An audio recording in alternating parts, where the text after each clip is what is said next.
Ever played pretend firefighter as a kid? Uh-huh. I bet you pictured yourself like blasting the hose, alarm blaring, maybe a daring rooftop rescue. Oh, yeah. But what about like all the stuff that happens before and after the siren wails? What does a fire chief's day really look like, when they're not posing for those heroic calendar photos? Right. That's what we're diving into today. Okay. We've got excerpts from RoleCatcher's career guides, and let me tell you, the path to becoming chief. It's about way more than just like mastering the fire pole descent. It's a fascinating blend of skills, actually. You've got your crisis management, sure, but these guides really emphasize the community impact aspect. Oh, interesting. Public education, fire prevention strategies, that kind of thing. It's a very proactive role. Right. And I was surprised to see how much emphasis they put on constant learning, too. Yeah. It's not just knowing the latest fire codes either. Right. The guide mentions psychology as surprisingly important for a chief. And with good reason. Think about the situations these individuals face, leading a team through high-stress events, dealing with potential trauma, both their own and their crews. That requires a deep understanding of human behavior and resilience. Yeah.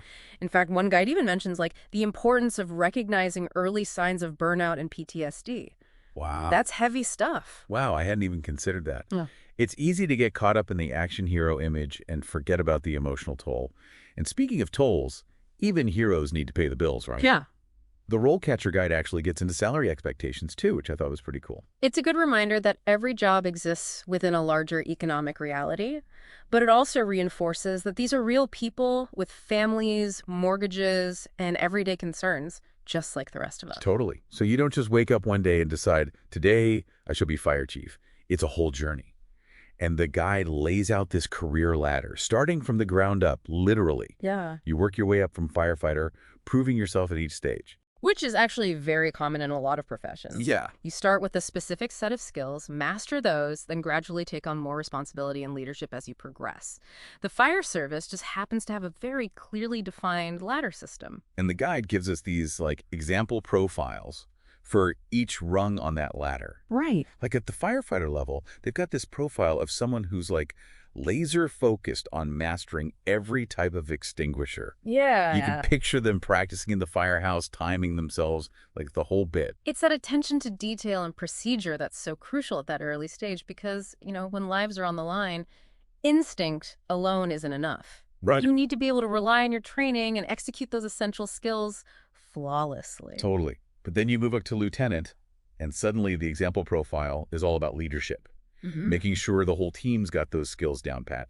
It's less about spraying water and more about making sure everyone's working together, like a well-oiled, fire engine, I guess. And notice how that emphasis on teamwork, it continues to evolve as you go up the ranks. Yeah, totally. The guide's example of a captain, they're obsessed with writing procedures. Really? At first glance, you might think, oh, that's a little dry.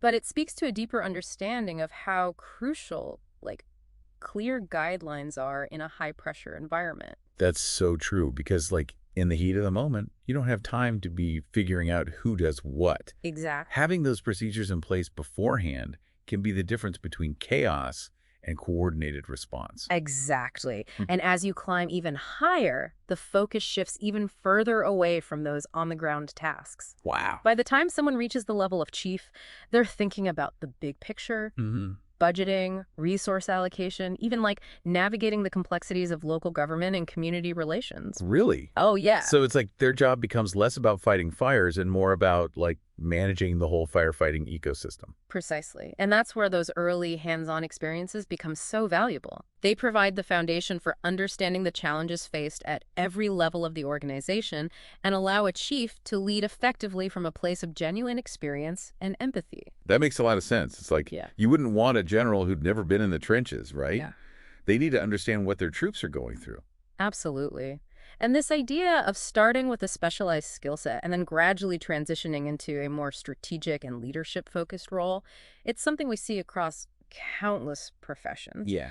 Think about fields like healthcare, engineering, even the arts. Yeah. You start with a specific craft, and then as you gain experience, your role expands to encompass a broader perspective.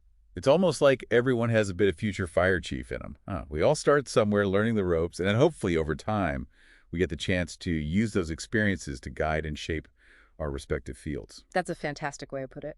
Uh-huh. And speaking of shaping the future, there's another factor that's completely transforming the role of a fire chief, even beyond those traditional career progressions. Remember, these guides are from RoleCatcher, which is like all about using technology to navigate your career. Right. And even they're saying tech is changing the game for fire chiefs, Absolutely. which I guess makes sense. One of the key areas highlighted in the guide is the need for fire chiefs to constantly adapt and stay updated. And nowhere is that more apparent than in the rapid evolution of firefighting technology. We're talking about everything from advanced thermal imaging cameras to sophisticated sensor networks that can detect like minute changes in temperature and air quality. Hold on, back up a sec. Yeah. I get the thermal camera thing. Those have been around for a while, right? Oh, yeah. But how does a fire chief even use those? I always pictured it as more of a tool for firefighters, like, in the thick of it. You're right. Thermal imaging has been a game changer on the front lines. But for a chief, those cameras provide a real-time strategic view of the entire situation. They can see through smoke, identify hotspots, even locate people trapped inside a burning building. This allows them to make critical decisions about resource allocation, where to send firefighters, which areas to prioritize for evacuation, all while maintaining a safe distance from the most dangerous areas. Wow, so it's like having X-ray vision for the whole fire ground. That's intense. And you mentioned sensor networks, too. What's up with that? Is that like those little smoke detectors we have at home, but on a massive scale? Kind of. Imagine a network of sensors strategically placed throughout a building or even a whole neighborhood. Wow. These sensors can detect things like rising temperatures, the presence of smoke or harmful gases, even changes in water pressure that might indicate a problem with fire hydrants. Oh, wow. This data is then relayed back to the fire chief in real time, providing early warnings and helping them anticipate potential dangers before they even escalate. It's like they've got a digital crystal ball, showing them where the fire might break out before it even happens. That's wild. So all this tech, is it making the job easier or just requiring like a whole new set of skills? That's the million-dollar question. Yeah. It's definitely not replacing the core knowledge and experience needed to be a successful fire chief, but it is adding a whole new layer of complexity. Right. They need to be able to interpret this influx of data, analyze patterns, and make split-second decisions based on that information. It's a fascinating blend of traditional firefighting knowledge and modern data analysis. So instead of just knowing how to use a hose, you need to know how to read the data stream from the hose. Exactly. And this intersection of technology and traditional skills isn't unique to firefighting. Right. We're seeing it across countless professions, from doctors using AI to diagnose diseases to farmers relying on drones to monitor crops. Wow. The ability to adapt and integrate new tools and technologies is becoming increasingly vital for success in the 21st century. It's so true. Okay, before we set our brains on fire with all this tech talk, let's do a quick recap of what we've learned today about the unexpected world of fire chiefs. First off, it's a job that demands way more than just bravery and like a strong hose arm. Absolutely. It's about leadership, community engagement, a deep understanding of human psychology, and increasingly a mastery of technology. Yeah. And it's a journey, not a destination. You climb the ladder, rung by rung, developing new skills and facing new challenges at each stage. And through it all, you're part of a team, relying on others, having their backs, just like they rely on you. Which actually brings up something I found really interesting in these RoleCatcher guides. Yeah. They focus a lot on the individual skills needed to succeed as a fire chief. But isn't this one of those professions where the team aspect is absolutely paramount? You hit the nail on the head. As much as individual skills are important, firefighting is ultimately a team effort. The ability to trust your team, communicate effectively under pressure, and work together seamlessly can be the difference between a successful outcome and a catastrophic one. Right. It's a delicate dance between individual expertise and collective effort. And it's something we can all learn from, regardless of our chosen field. It really makes you think, how often do we find ourselves needing that same blend of individual skill and teamwork in our own lives? Whether we're collaborating on a project at work, supporting a friend in need, or even just like navigating the chaos of family dinner, that ability to work together effectively is what makes all the difference. So next time you see a fire engine speeding by, take a moment to appreciate the incredible skill and teamwork it takes to not only fight fires, but also to lead and inspire those who run toward danger when everyone else is running away. That's the mark of a true fire chief. and it's a lesson we can all take to heart. Thanks for joining us for this deep dive into the unexpected world of fire chiefs.